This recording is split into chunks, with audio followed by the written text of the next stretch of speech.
Thanks everybody for coming. Welcome to all those who've come today to listen to Ed. You're all very, very welcome to the School of Business, UNSW Canberra on the campus. People who've flown in from Melbourne, from other places, as well as colleagues from the school. So I'd like to welcome everybody today to listen to Ed Hoffman from NASA. We're very, very delighted to have Ed come and give us a talk on issues related to project management success and some of the projects he's worked on in NASA. So thank you. I'll hand over to Ed to tell us more. All righty. Thank you very much. Really appreciate being here. I've been to Australia over the last 20 years about 12 times. I'm fairly familiar, obviously, with it. I'm here now. I'm teaching did teach at the University of Technology in Sydney with Siobhan, new course on project knowledge. And so, real quick background. What I'm going to talk about is obviously how the intersection of knowledge and the issues we're dealing with, knowledge of the field of knowledge services, knowledge management, interacts with project management, and also the challenges of being a leader in the current environment. During my day job, I'm the NASA Chief Knowledge Officer. I've been in that role for 4 years. It was appointed because of some of the challenges that we faced. We've been doing knowledge, I'm sure as you have, for many decades. It had up till that point been informal and kind of emergent activities. We felt there was a real need to integrate across our system and to have more formal and consistent approaches. What you would have seen 5 years ago is there's a lot of great things being done in knowledge, but then you'd go to other parts of our organization and there would be, as others called it, black holes where nothing was happening. And there was always an issue of a lack of integration. One field center would be doing certain things, another field center wouldn't know about it. If you spoke to a project manager at one of our major program areas and you asked them how are they learning from someone in a robotics area, they'd say, oh, we don't know those people because they do robotics, we do UNSW. So we didn't really want to change what we're doing. There's a lot of good things, but we wanted it to be integrated and we wanted it to be more systematic and formal. And so that's kind of what took place. Prior to being the Chief Knowledge Officer, a couple of years after the Challenger, this is how old I am. I'm sure that you can see by looking at me. And I've been at NASA 32 years. I established the NASA Academy for Program Project Engineering Leadership. Led that for a little over 22 years. And largely these are the similar kinds of functions. Really the focus is on learning. It's on creating an environment where there's sharing taking place, where there's a culture of openness. We've had, as you know, I'm sure you've gone through case studies on NASA. We've had some spectacular failures geared where people saw problems, but they either didn't raise them because they were afraid or they didn't know or they weren't heard. So that's one of the key things. And then the other aspect is making sure our people have the wisdom, the know-how, also through technology and through information technology. So it's a changing world. I'll get into some of those points. I also reference when Siobhan had asked and we were talking about it, it's kind of project management, it's kind of knowledge, it's these things. And so there's work I've done with colleagues, particularly Alex Laufer. We did a couple of books together and around stories of successful project managers, and one of the articles just came out this year in the MIT Sloan. So it's kind of a reference of both activities. People say, why knowledge focused? Why is there a chief knowledge officer? Why more of a focus on learning and development for program and projects? Simply one word, if there's only one word, is complexity. We all deal, I know, in the same kinds of systems. I know, I work a lot with the defense in the States, and we are dealing with more complex environments. We're dealing with the fact that things are global. 90% of NASA's work is done through industry and supply chain. 80% of our work is international collaborations.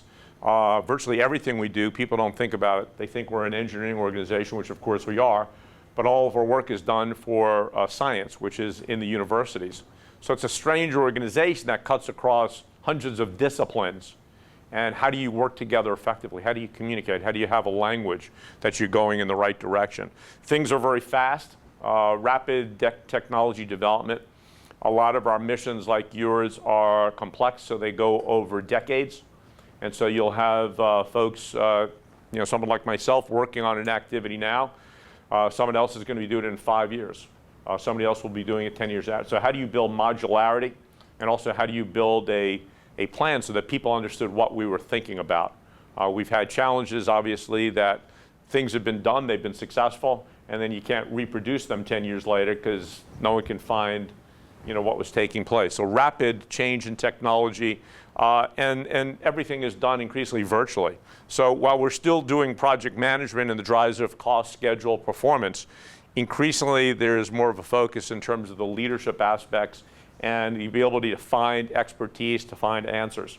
So also part of the world that we live in, one of the most common questions I get from our practitioners is a frustration of, we know we are supposed to do things faster and cheaper, and the word agile always comes up, and we're being driven there. But then we're also told we need to do things with high levels of performance and little risk and more of a traditional high process. What is it management wants? So when management gets in the room, they say, well, you need to be able to do both based on the situation. And if you're a practitioner, you kind of know what that's in, but we have a large part of our population that's new. And they want to know, okay, traditional, it's this, agile, it's this, and tell us which, and when you say. So the world has changed for us. I've been saying for probably 20 years now, it's a project-based world. I know in terms of what you do, it's clearly that, but most work nowadays is done that way. From the standpoint, if you have people yelling at you about what's the cost, what's the time frame, quality standards, global, how do you pull multidisciplinary together? And although a lot of general management researchers don't think about projects as innovative, the reality is, certainly in a NASA project, there's almost always an innovation because there's almost always a problem. So one of the issues we have, two fundamental things is when you have a problem or something you haven't seen, how easily, how quickly, how efficiently can you find your answer? Knowing that that answer in many cases won't be from your direct team, it'll be from a partner any place around the world. How quickly and effectively do you do it? But it's also important, the other end is when our folks have innovations, when they come up with new ways of managing or systems integration or technologies, how easy is it for that innovation to help other projects? And in many cases, that's been an issue because we'll have people who come up really good ways of doing things, and they don't want to share it because they're afraid once management hears about this new approach, they won't be able to do it. So one of the things I try to say, it's not just about even getting better with the problems. It's also we have to be to be agile, to be fast, we need to be able to innovate quickly. So it's how do we do these things? I also think that we're starting to get into an entrepreneurial age. It's going to be slower in government, but NASA is impacted by that. Much more focus on commercialization. NASA has always been reliant on industry. Our industry, however, typically has been the Boeings, Lockheed Martins, Grumman, still the same organizations that typically look somewhat like us, right? They have processes, systems, in-depth approaches. But now there's also more funding for entrepreneurial kind of endeavors like SpaceX, where you have a very visionary leader, Elon Musk, and the notion is how do you do things faster, cheaper? We can do it faster than those guys because they're kind of slower, they're big, they're old, and we're young and fast, and you know the story there. But that's the mindset is, and if you look at things like, I've been watching the news when I've had the chance to do that, and I see Uber comes up and Airbnb, and these people think differently. They think of the notion of as if they can disrupt the existing traditional market, they can take them out and take over. And so in about 5 years, Airbnb has basically gotten into the hotel lodging area against companies like Hilton and Marriott and IHG that have been there for 60 to 100 years. So it's a totally different world. And for the folks who are working our projects, doing our engineering, there are drivers in all these ways, and they work with folks in all these ways. So kind of a quick chart, but when people talk about complexity and what we're talking about. So this is basically a mixture of a project age. Sometimes people will say, well, is our project still relevant? Well, they're more vital than ever because they bring a framework, they bring a discipline, they bring tools that you have to have. You can't be successful without it. But it's also a knowledge age because how do you tap into the expertise and talent?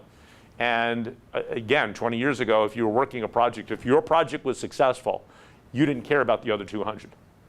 And maybe you can get away with it. Now, from a strategic perspective, from portfolio, That's a real danger for us. And the entrepreneurial innovation is a key thing that we keep telling our people. We want you to innovate, come up with new ideas, but we don't have money, so do it without money. Do it frugal. So, how do you deal with this? And it's a different mindset. So usually people are, what is knowledge? Is it information? Is it data? It's really it's a fascinating thing to work. I've been fortunate to really get this position because you're allowed to learn, to research, to collaborate. And knowledge is a unique, more and more I look at it, it's a unique kind of a resource. It's very intangible. But the way I think about it from the standpoint is, imagine you're going on a vacation someplace. And you're going to go to a country that you've never been before, right? And maybe you're going to go to Vietnam, haven't been there before. What would you prefer? I can give you the best guidebook that has been written, or I can introduce you at greater cost to a local who's lived there and lives there and knows the environment. Where would you rather get your insight from? Local. How many of you would rather have the local person? How many would like to have the guidebook? How many want both? I get people now to say we want both. Yeah. So that's usually the thing. So why? Why do we want the local? Because if you ask a project manager, do you want to go to the standards? Do you want to go to the guidebook? Or do you want to go to the stand? Or do you want to talk to someone? They'll talk to someone. Why? Why do we go to the local? They'll give us insights that we need to give us. Insights that the guidebook won't give, right? Experience. They have experience. They know. They can tell you really, specifically with color in terms of what to do, what not to do, right? It's just in time. It's real. Any guidebook at the most recent is going to be 6 to 12 months late. So just in time. Hey, this is these roads have changed. They're under construction. Go that way or go this route. So you get a whole set of advantages. And this is the notion of knowledge. Information is vital. We have tons of it. But knowledge is that unique thing. It's adaptive. It's innovative. It has context.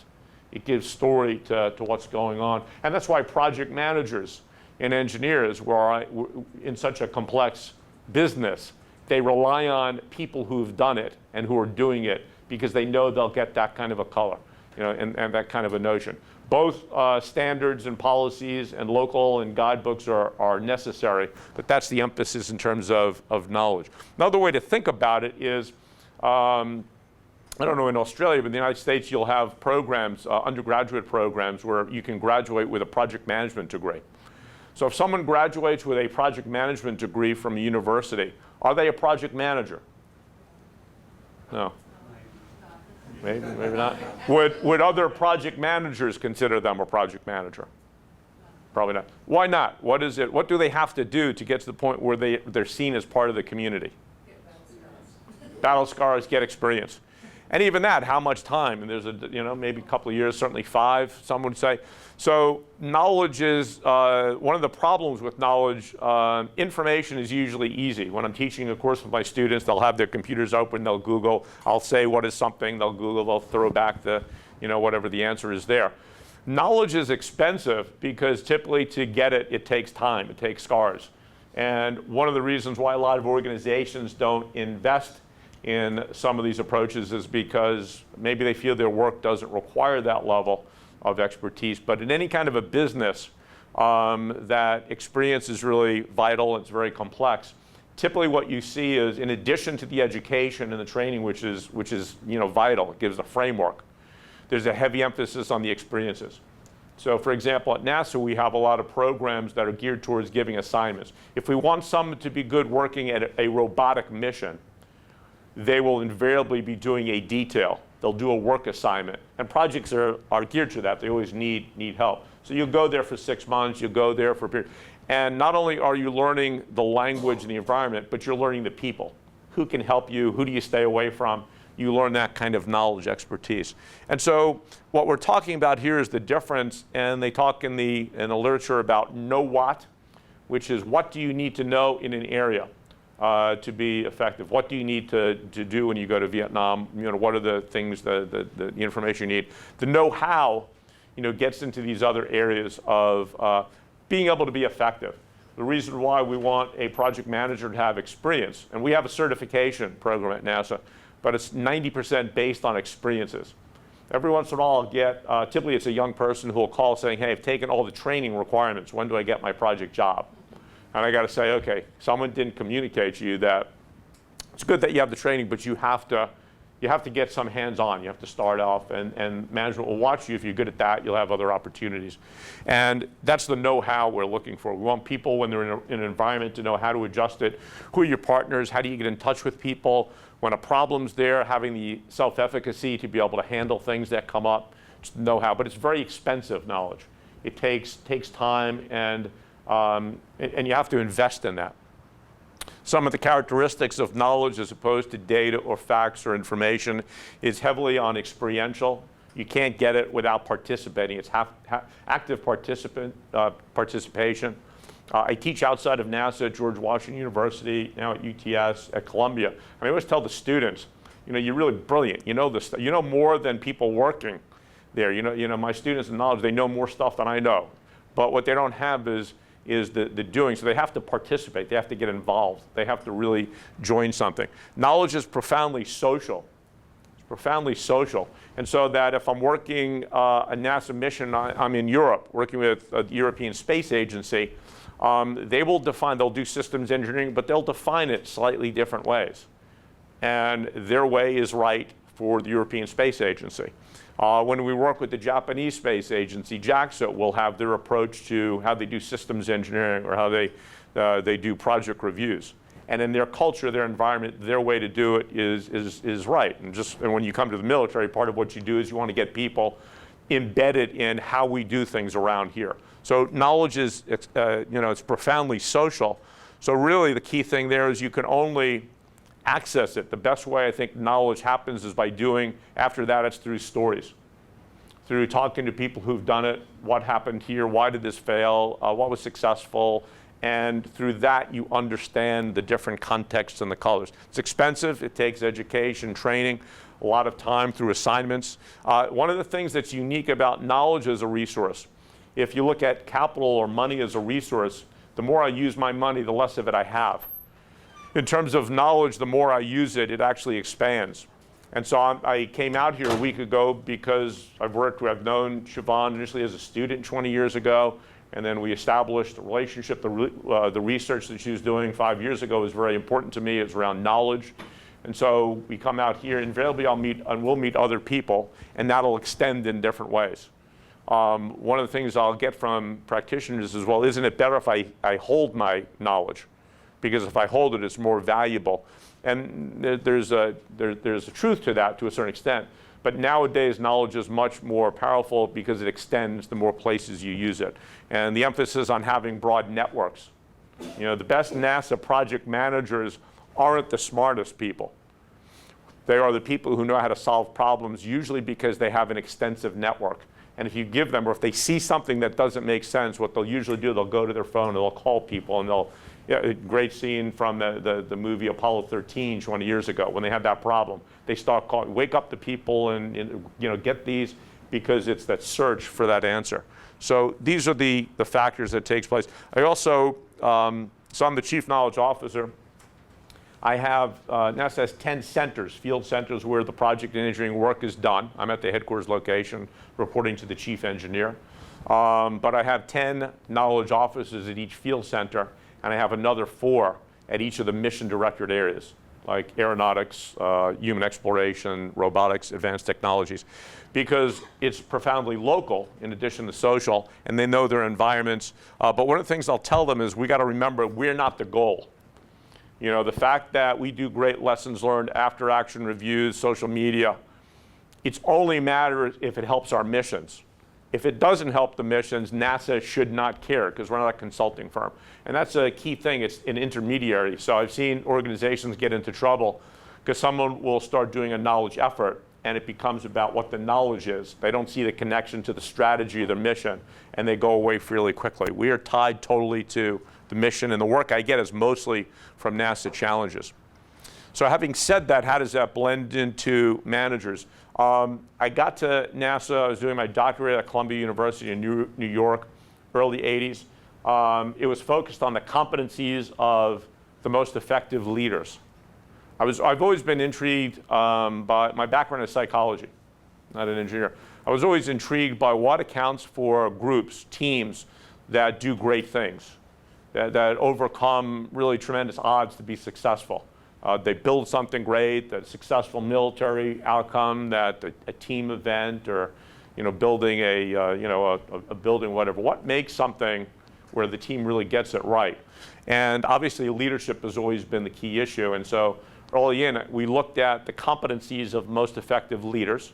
It happened to coincide, luckily for me, for a time when NASA was looking to set up a leadership development program in the early 80s. Fortunately, NASA being NASA, they like everything data-based. So they wanted it to be around competencies. I had no idea why they were interested. I was 23, I was a graduate student, I didn't know what was going on.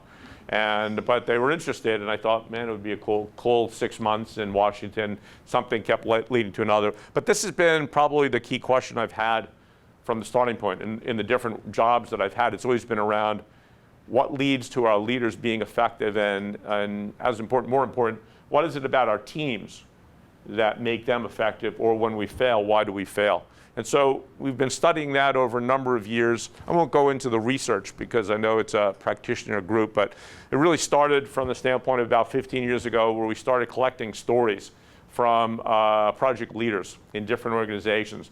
We had organizations identify who they claimed were the best project managers. And the question was, if you had a real significant crisis and you had a mission or a project that had to be effective, who would you give it to? And so these were designated as the best.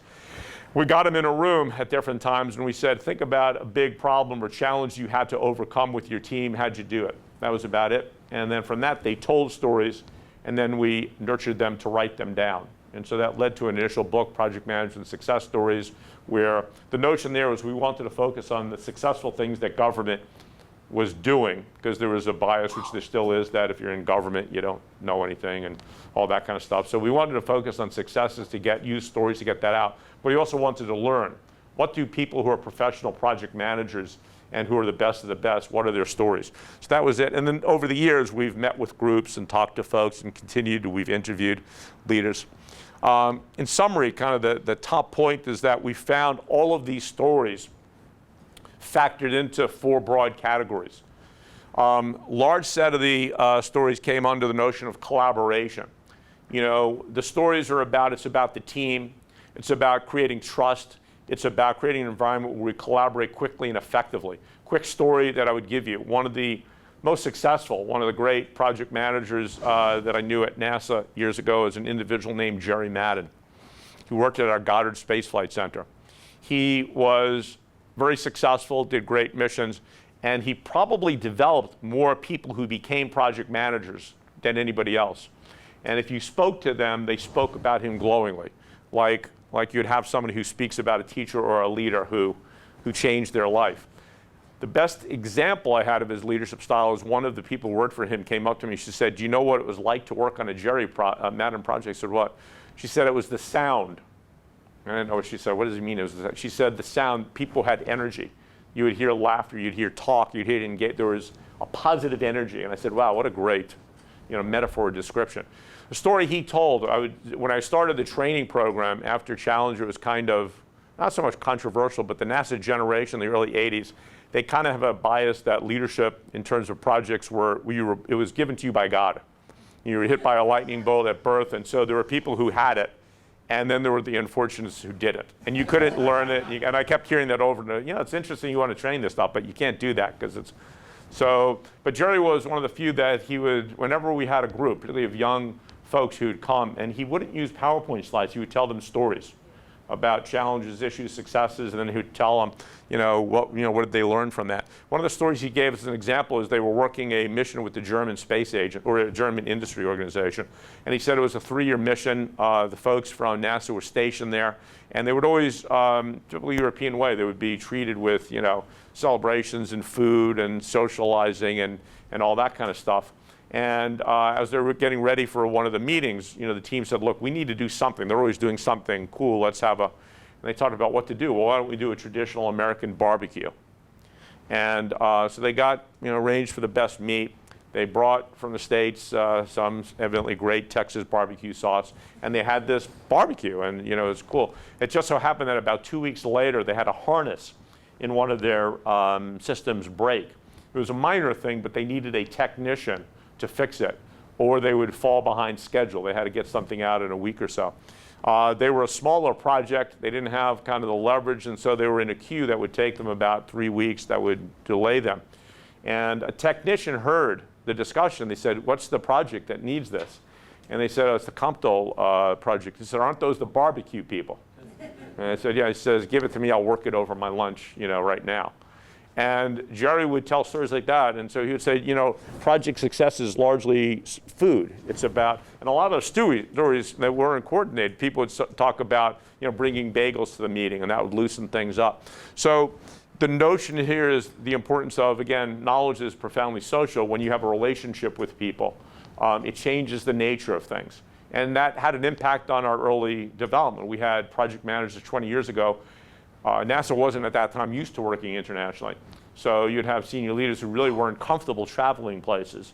And they would try to get in there, and they would try to get out as fast. You had to create a whole generation. We developed a course we have now, International Project Management, where half of the folks who attend are from our international partners. So they see each other, they understand each other, and they understand part of project success is the relationship. Another thing that kept coming up was the importance of integrated planning, and as you do reviews, to learn from it. And one of the things formally at NASA we noticed over the years is that projects that had ineffective project reviews, often there was gaming going on. Kind of like a dissertation student. You want to have the dissertation filled with your friends so you get easy questions. The only downside of that, you don't get hard questions, right? And so you don't get better and you don't learn. So we found out if we did a really good job of project reviews. So we set up requirements for how to do that, make sure that they're independent, make sure that the individuals from a field of expertise so they could ask hard questions, make sure that it's encouraged to have that and learn from that. How do you adjust to it? And what we find is that the best project leaders and project teams are very effective in terms of doing that. Project management always has problems. And so one of the things we want our folks to think about is how do you deal with preventing smaller things from becoming major disruptions, and then keeping the energy going, keeping things. There's so many things in a project that can distract you.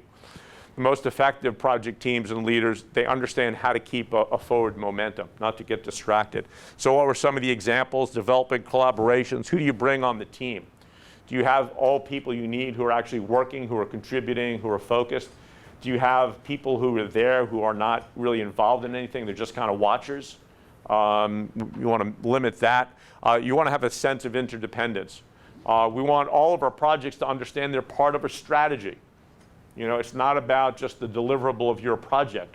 We don't want to promote people into leadership positions into a project if they don't see the larger system. Because in some cases, there's a project that may be doing very well, it may be successful, but for funding reasons, we have another priority that we have to engage in because of our customers or Congress, the White House.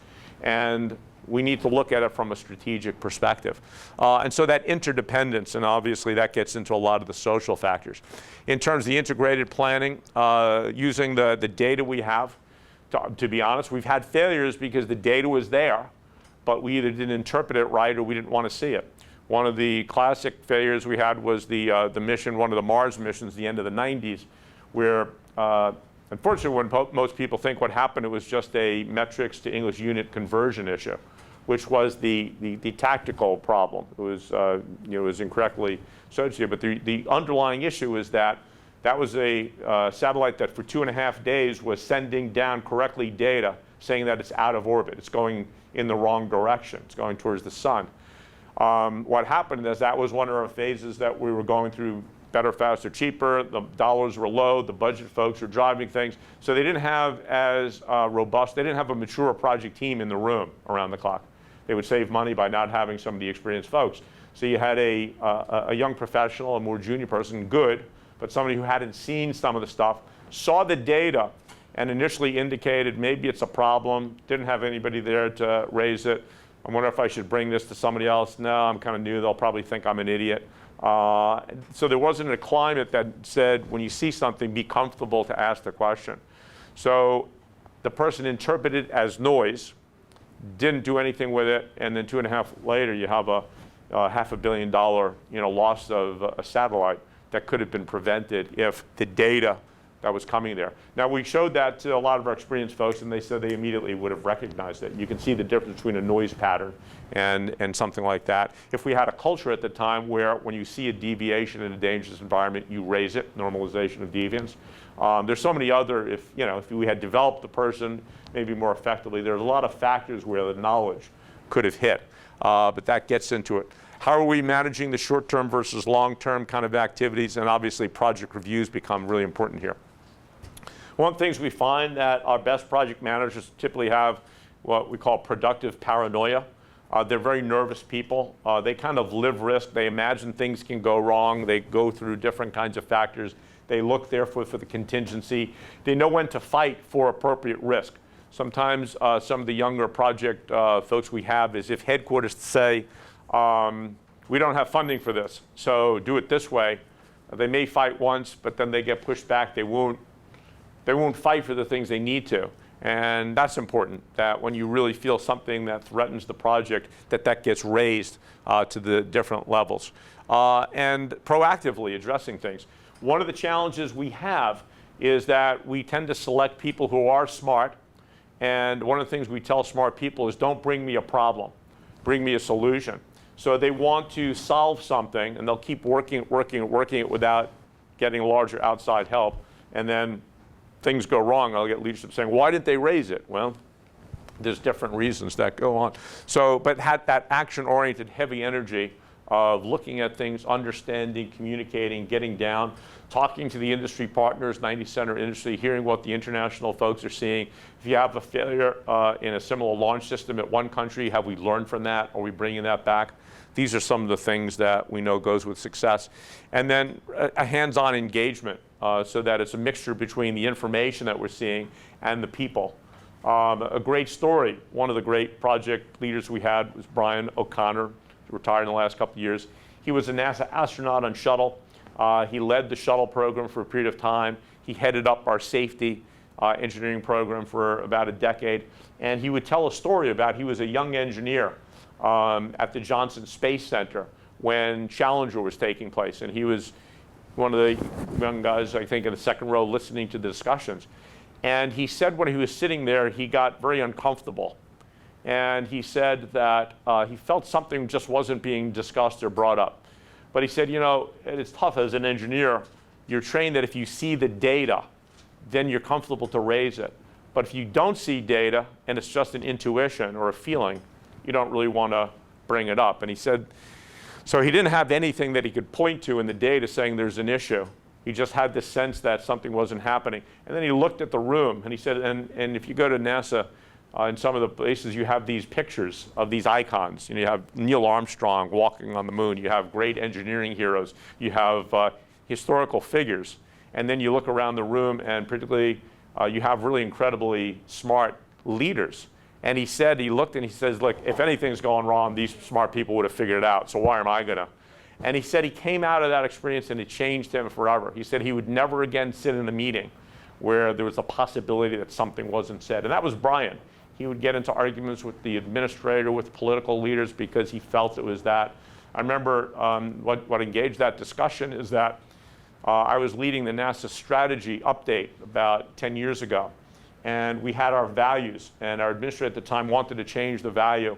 He wanted to drop off safety, because he said that if we have mission excellence, you have to have safety to have mission excellence.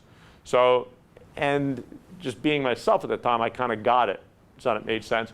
And everyone else, were kind of uncomfortable, but they signed off. Brian, he said, I won't sign this. And he said, Ed, I'm kind of disappointed. And I said, well, and so he put his badge on the table, and they had the discussion, and safety stayed in there. I said, man, that's amazing. How'd you do that? And he told me the story. He said he'll never again. He says he understands that to have a successful mission, safety is a part of it, but you got to have people thinking about it. If they don't see it there, then that may be something cut. So this is kind of the stuff that we're talking about. So what do successful project managers do? It's the successful thing between being able to understand the context and having the knowledge and the know-how to understand what you're trying to do. Is it a research mission where you have a lot more leverage in terms of risk, and failure sometimes is okay, you learn from that. Is it a human exploration where you better be testing everything? The safety element is most important. Is it a hybrid? But it's a combination of the agile and the traditional. And a final chart. So when I talk to the knowledge community at NASA, one of the things I said is, look, we can't be knowledge professionals first. We can't represent human resources or training or information technology. We have to be there for the project. And so we'd always get discussions, and I'd say, when something comes up, the way I look at it is, at the starting point at the top is, what's the vision? What's the goal? What's the mission of what we're trying to do for this project? And one of the questions I've seen really effective leaders do is they'll go to each person on a team saying, what are the top 3 objectives? And if there's heavy consistency, then there's clarity in that. If you're getting a lot of different divergence, then probably something isn't clear. But sometimes it's not a knowledge issue. Sometimes it's not a training issue. Sometimes we haven't been clear about why are we doing this mission. Why is international space, we want to extend the number of years. Why is that important? Not only to people and to politicians, but to us. What are we trying to do? When we're starting a new research mission, is it something we want to test so that a failure is okay because it's more of a scientific new technology? Or is it something that we can't afford a failure? And we've had projects fail or project managers removed because they thought that they were in an agile environment of doing research. Then they found out the agency considered it a fixed kind of program. They wanted fast, but they wanted to be successful. And they said, well, no one ever said that. So we realized that mindset is important. At the other end, I also look at, I got a leader coming up to me frustrated. He's saying, I'm not seeing the project team isn't focused enough on learning, on lessons. They're not doing, after action reviews. They're not. Why aren't they doing that? I said, well, what do you have them expected on their outcome? And he said, what do you mean by that? I said, if their outcome is to deliver and perform that mission successfully, and there's no mention of learning or there's no mention of cost, then smart engineers and project people will focus on that outcome. And so we look at the projects we have, and partly what I say is, look, if learning is really part of this, then is there something in there that's an outcome that's expected? One of the other areas I get into is people say we really need to do a better job of cost. Well, if truly cost is important for this project, then where is it in terms of, so we want to have a project that not only performs, which our folks get. 20 years ago at NASA, and to a certain extent today, if you had a successful project and it massively overran, no big deal. You just didn't want to have a project that was on cost that didn't, because that would be the showstopper. But now you have to look at costs. You have to look at what are the learning outcomes. Maybe what are the international. Some of our missions are international engagements. And so what are the outcomes? So that's part of what we talk about. On the other end, sometimes it's the team issue. Sometimes there are team dynamics where we often have teams competing for projects. And so no surprise that when they're working together, if we haven't looked at, and we have models, we have support to each project in terms of the teaming area, how do we develop teams, how do we focus on that? So sometimes it's about the team. Sometimes it's about the individual. Have we given them the technology?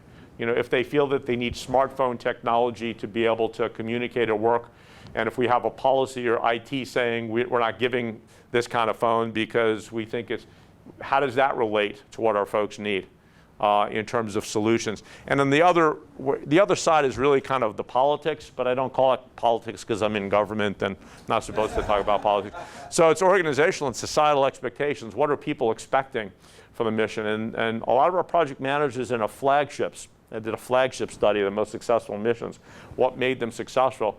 They said that there was that convergence time, but ultimately if you have society really supportive of the mission, even though it's strange, it makes it much more effective. And obviously if you have the political support, then that makes it much more likely to be successful. So how do we deal with that?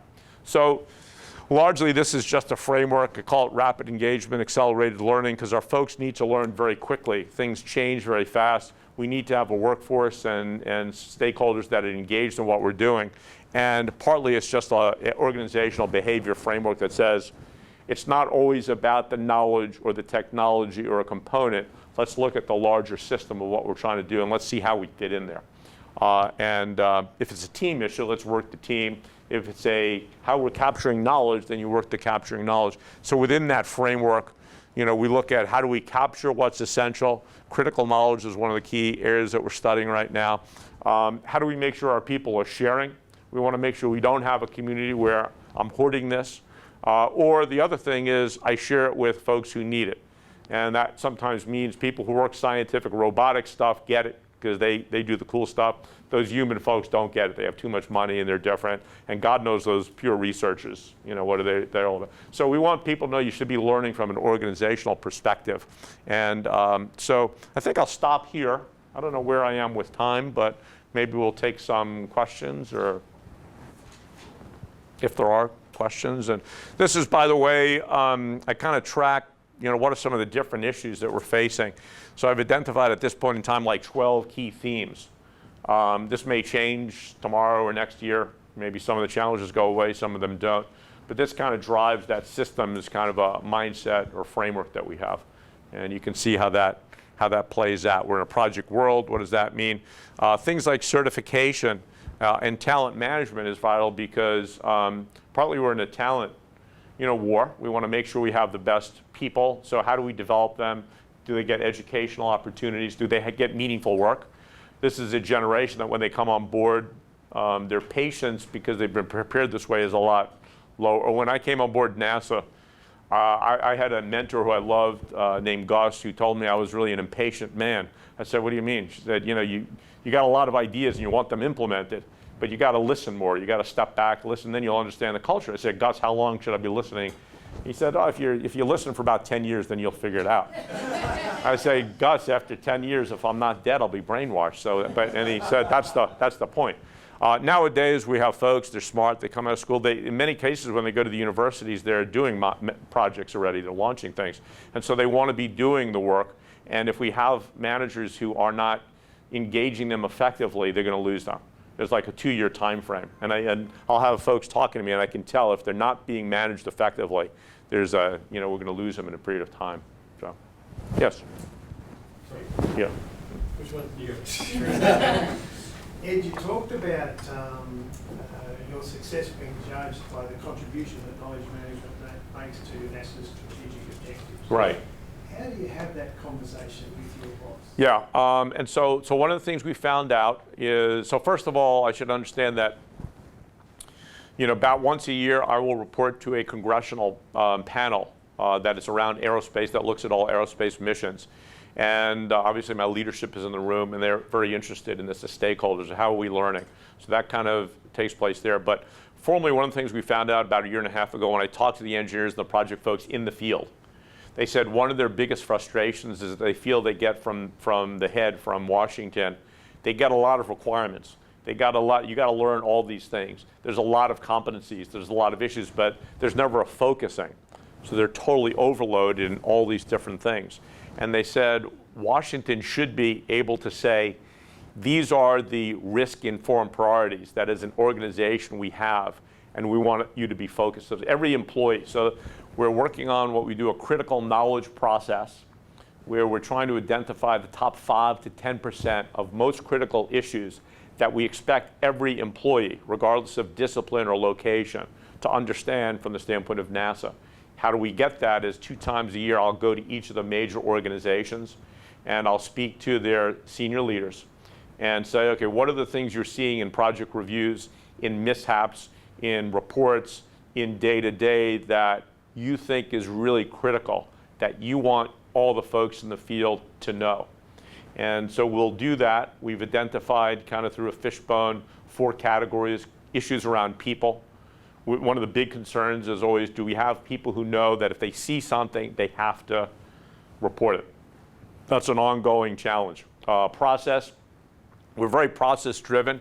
In some cases, people, we find they're becoming overly constrained that the process says this, so even though this doesn't make sense, they don't adapt. We want to work that. In other cases, we see people who are not using the processes, and why aren't they? So process is one of the things. The third area is technical excellence, which means do our people, the engineers, the project, do they have the tools that they need? Do they have the learning and the training that they need? We make a big assumption that the work is done by the practitioner. Do we have the practitioners who really have the experience and what they need to be successful? And the 4th category is the learning strategies. We've gone through a lot of budget cuts. So one of the tendencies is you cut learning things. Sometimes we'll have managers saying, look, we've been training these people for 20 years. We all have it. But the reality is we have several hundred people coming on every year. So fairly quickly, in a period of years, you have a new population that hasn't been trained. So we look at those kind of things. So, but the process is, I will sit down with leadership, I'll get critical lessons from the centers, and then as the leadership, we'll talk about that. I'll also meet with the center leadership, the agency leadership. NASA has a board, a program project management board, where they'll review key issues and the key projects, and I'll be part of that. And so I'll raise that, and so we have a discussion and a dialogue. But it's hard work, but it's talking to leadership and making sure they're identifying key things. Yeah. So how does NASA integrate its project management processes, especially knowledge and IP, with suppliers? And what is the relationship it has with suppliers? How does it manage programs? It's probably easier to get the integration, the support from our suppliers than from within NASA. It's called using the contract vehicle. So if we want something done in terms of, we want to capture, for example, lessons learned from a mission which is largely, obviously, industry. People sometimes say, oh, we're not getting this from industry, or they want to charge a large amount. Well, if it's in the contract when we set it up that this is important, then it's adapted. One of our centers is part the industry, part government. That's Jet Propulsion Lab. One of the things I noticed is that when we set up the knowledge as a function 4 years ago, one of the first places that moved out was JPL. And I went over there and I said, I want to thank you. You guys are so energetic and you're motivated and you're always into this stuff. I really appreciate it. Ed, it's in our contract. So when it says, and so I said, man, we should have a contract with every center, because, so our suppliers are pretty good. I mean, Boeing's, the SpaceX's, we have a lessons learned. We're looking at commercial cargo. A lot of our folks say, how are we doing things differently? So that's a lesson learned activity, not only with NASA, but also with SpaceX, with Orbital Sciences. And so we'll look at that, we'll learn from that. So often, if we use the contracts right, often the industry is, I would say, probably better, because it's a function of are we doing procurement effectively. I'm interested in your ideas about the interplay between knowledge and culture. Yeah. Because I've seen both positive and negative impacts of culture. It can either be a continuous improvement type culture that fosters knowledge and generates it, or it can be a groupthink culture that shuts it down and contests it. And so, right. Well, I'm sure there's other versions. Oh yeah, I mean, so a large part. Again, people say, what does the CKO do? I mean, I'm biased, but they selected me. My background was learning, development, setting up a career development framework, and a culture of learning. So I really think for us, it's about, if we don't have a culture, I mean, you got to have the leadership. If you have effective leadership, then really everything works. But if you have average or less than effective in certain spots, then you have to have a strong culture. And the culture for us is really vital, that people know that learning is vital, that they're expected to adapt. When I got to NASA, again, 30 years ago, the notion was, okay, I'm a senior executive now, I don't need to learn anymore. It was good because they would support their people, but it would be hard. It was interesting, we started doing storytelling. That was the only way I can get that generation into the room. I would say, can you tell folks your story of this? Oh, and they loved that. And they said, this is good, you're not asking me to do that training stuff. Well, okay, I mean, and it was interesting. But, so we want them to understand that. We also, I go to the centers a lot, I said, look, if you don't have the funding you need for the travel or for conferences, for learning, you need to let the leadership know, or let me know. Because if you're quiet, then we're assuming, because we have to be efficient. So we will cut until, sometimes we hear those things. But the culture is really the key thing that goes with the leadership, because the reason why people don't share is because someone says, you better not tell that to headquarters. You better not tell that to the center. You better not tell that to the international partner. Fairly quickly, the message becomes, you don't tell that. And then it's really hard. I have tons of stories like that. So the culture, and I have a really good leadership. I got great leadership. I work for the chief engineer, who's fantastic. He sets an environment. It's always about supporting and serving. We call it knowledge services, because my management likes the notion that we're supporting and serving the project and engineering community, not trying to manage their knowledge. I mean, it's a word game, kind of that. But it comes down to where we have problems, it's usually that at a certain level, the management thinks that control is more important than openness. And that's an ongoing problem. We have toxic leadership as one of the key issues, because where you have that, you're not going to get, people will respond to the direct management. Yeah. Where do you see NASA in 10 to 20 years in the future, and what does the knowledge NASA has to develop in order to achieve that? Yeah, it's a good question. So one of the things in 10, 20 years will be without me, which is probably the biggest impact, just as a function of reality, which is it's a painful thought. It's incredible to work at a place. I mean, when we started teaching, a few days ago, when I first taught at UTS, it was 95, and I think someone says, what's the difference between then and now? And to me, it's the fact that then I was 37, which felt really good. Now it's 57, which doesn't feel quite as good, although I'm happy with that there. I think so we're looking at technical capability issues. We're looking at what are the engineering skills that we need. We're obviously getting ready for a new presidential election. So I think the leadership is doing the right thing, that they're looking at what is the current state of the organization, what are the issues that need to be handed off, so a new leadership when they come.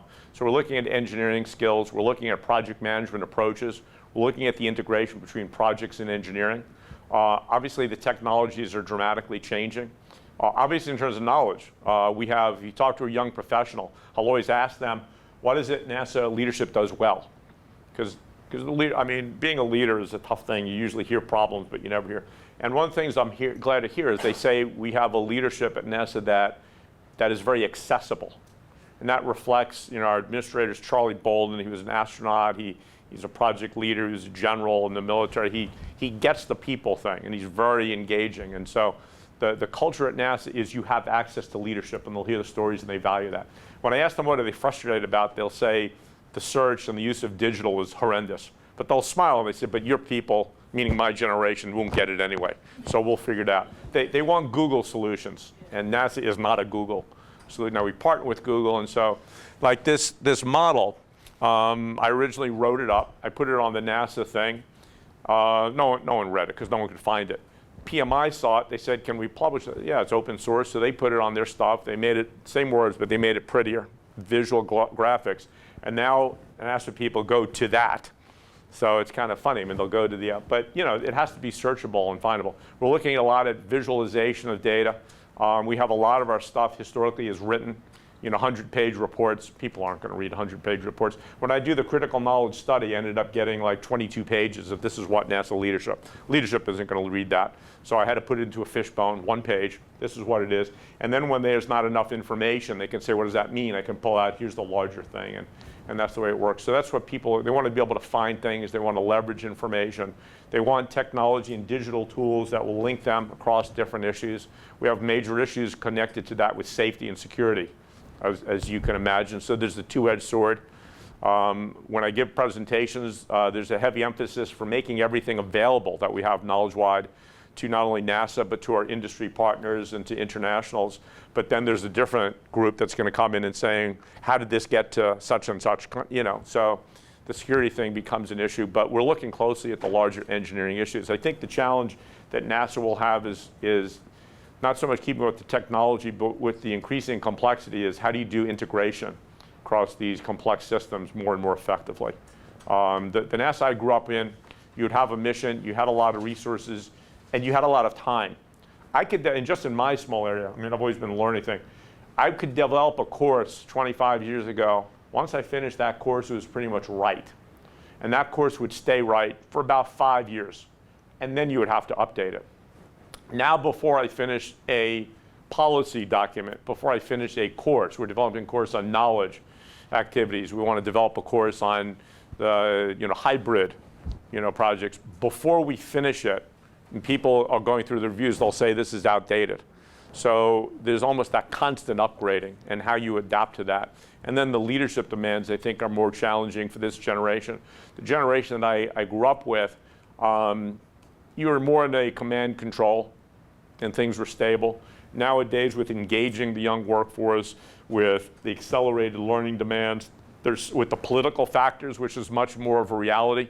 I think about 1/3 of our success depends on how political the environment is. We'll have successful missions if a political entity changes their mind.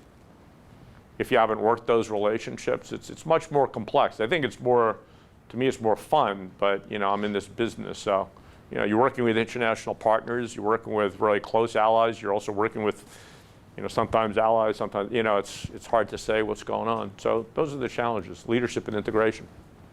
I'll get to you. I'm sorry. Go either way. You'll start. And then. Thanks. Ed, thanks. It's a real treat to hear a practitioner as much as a teacher speaking on these issues. We do teach project management in the school Right. where you are. Yeah. I mean, with the benefit of the experience as a practitioner and as a teacher, what would you see as the core elements of a project management curriculum? Yeah, so first of all, I think it's important. I mean, so I'm very active in the Project Management Institute, and I've been saying for 20 years, the association should be really pushing universities to take projects and project-based organizations really seriously, because you have to start teaching it. And, you know, so again, I came out of a university. When I got to NASA, I look back, I know all the things I didn't know, but I had a grounding in terms of how to apply my field, and then the organization could take that. So first of all, I think universities need to take the fact that I had a NASA administrator who said, I don't need general managers, I need project managers. That tends to be the mindset of NASA. You need to have people who understand risk, who understand the costing issues, who understand systems integration, and even so at a basic level, because then you can take it to the next phase. So one is starting it. I think then the next phase, programs that have hands-on, the different universities and states that have their people running projects, space projects, or explorer types, or different small satellite programs. The more experience they get, we get some folks who they're good. They're ready to come in and work stuff. So I think more assignments where they're working with partners and they're getting their hands involved. I also think the third thing, I guess, is having a systems perspective. So when I teach at George Washington, it's mostly to a project community.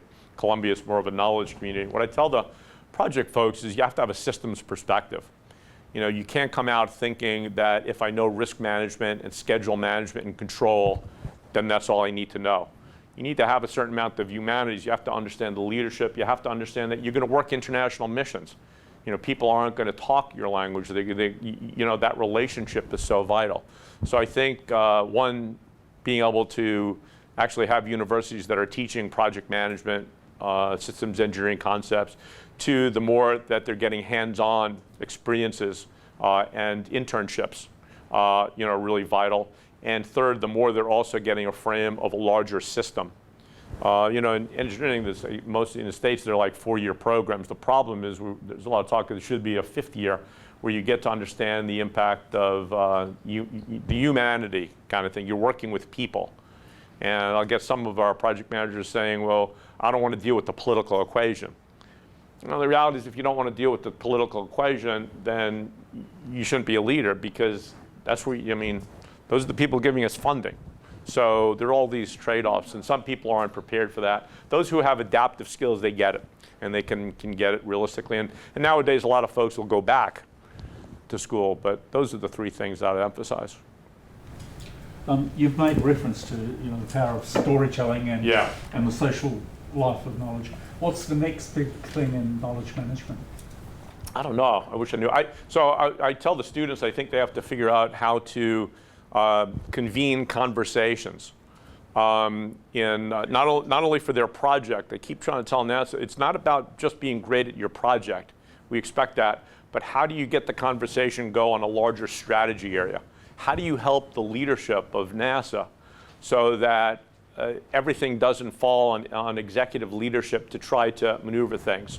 And that gets into the honesty, that gets into the sharing of lessons.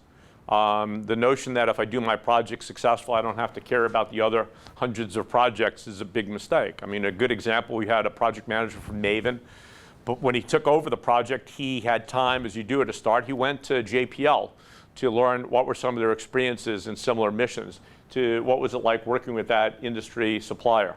During the mission, he would stop, he would have a day almost every month where he'd say, okay, what do we need to adapt to? After it closed, he spent time going to different centers saying, this is what we learned, this is what we did. So a lot of managers will say that that's overhead, and the government and the organization doesn't pay for that. So we have to get that. So I think it's how do we convene the conversation so that it's not just on the project tactical level, which is important, but also on the organizational, societal, strategic level. What are the questions? If our project managers or engineers in the field are informing and engaging the leadership, then they can be more effective.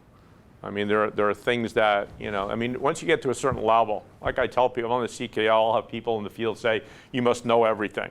that's going on. The higher you go, the less I know. I mean, and so I rely on people telling me. So I think that's it. How do we converse better? There's a certain amount of face-to-face technology. How do we use it? I don't think we're really that smart on that. I'll go to how do we do, how do we get people talking in terms of a different location? So conversation, I think is going to be a real key.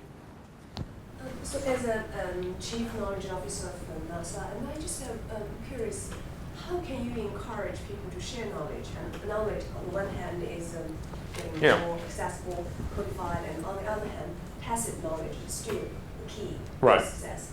So how to measure? I always tell, so I get that question from leadership, what do we need to do to be effective? I said, as leaders, our leadership and our experts, not just the positional folks, they have to be demonstrating it. They have to be, they have to take the time to do an event. We have tons of training programs. Do we have our leaders and experts in the room talking to folks? Because not only is the content being converged, but also the message is that as a leader here, you share.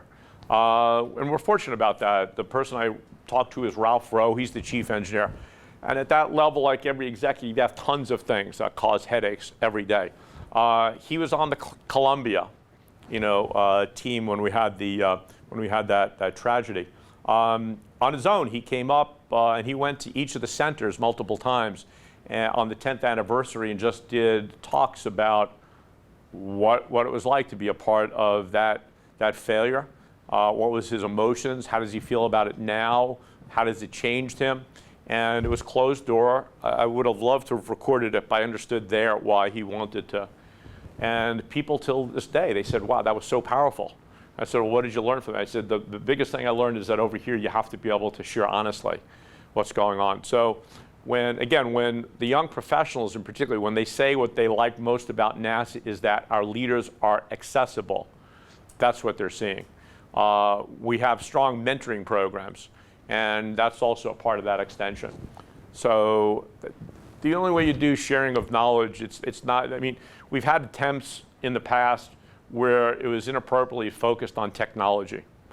And the problem is, and I've spoken this with the head of the Chief Information Office, they have major problems of architecture and how do you do this?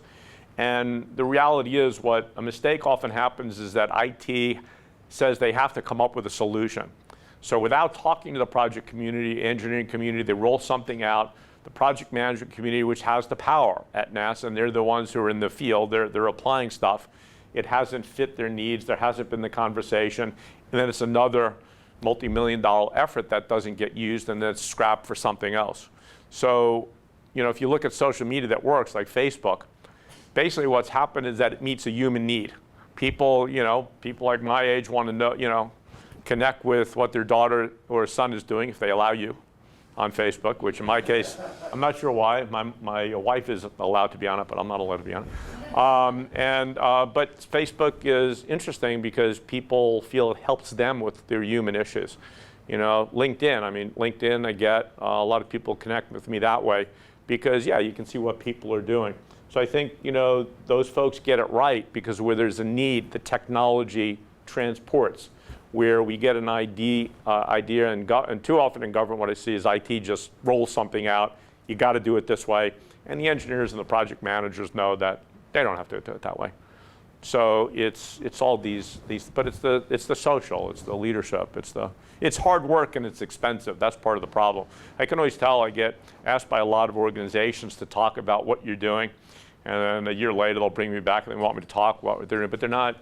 But it's hard work. In some cases, it's expensive and it's not so much the budget thing, but for a senior leader to take a certain amount of hours, whatever they do to give talks, that's their hourly time and all those factors. But we have a program at NASA, HOPE, Hands-On Project Experience, which is a 1-year project where people will work a project, but it's geared towards young professionals who have not done a project before. Now it's a real work, and so it'll go through a real bid. The centers will go for it, so they want to win it. But the caveat is that they can't put experienced people on there. It's got to be young professionals, and they can partner and all these things. The number one goal of that is learning. the number 2 goal is we would like the mission to be successful, because it's typically a technology-based or it's a research-based kind of a thing that we're interested in. But we had one case where a young man on the team, what was his lesson? We'll capture that in little videos. What did they learn from that? What he said is, I learned I never want to be a project manager. He said, it's crazy, there's always pressures, I was always nervous, people are upset, and I had to work weekends, and and so we got the story. That was a success, because he knows, at least at that point, he wants to be an engineering hands-on. He doesn't want to deal with some of those other factors. So, but again, that's an expensive program. That's a real project. That's maybe a $50 million to a $200 million project, and takes time, takes energy, and some organizations don't put resources there. But again, at the end of the day, we're totally a project-based organization, and so we do those things right in terms of that. So I'd like to thank Ed for being so generous with his time, and thank everybody for all their questions.